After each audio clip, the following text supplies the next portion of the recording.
জয়গুরু জয়গুরু জয়গুরু। মহাপ্রভু কথা ৬৯। গতদিনের পরের কথা। এক ভক্ত দৌড়াইয়া আসিয়া প্রভুকে বলিলেন, প্রভু, মাধাই নিতাইয়ের মাথায় কলসির কণ্ড মেরে আঘাত করেছে, রক্ত বহিয়া সকল ভিজিয়া যাচ্ছে।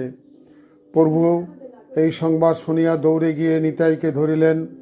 প্রভু ক্রুদ্ধ হইয়া দুই ভাইয়ের পানে চাহিয়া বলিলেন, ওরে পাপাত্মাগণ, পাপ করিয়া তোদের পাপ পিপাসায় শান্তি হইল না। চিরজীবন ঘোর পাপে রত থাকিয়া আজ নিত্যানন্দকে আঘাত করিলি।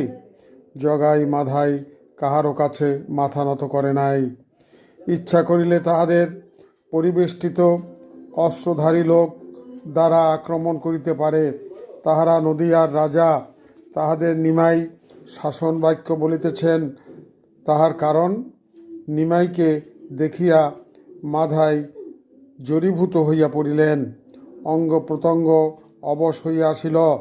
প্রভু আবার বলিলেন, হারে পাপীগণ, নিত্যানন্দ তোদের কি ক্ষতি করিয়াছে যে তোরা তাহাকে মারিলি?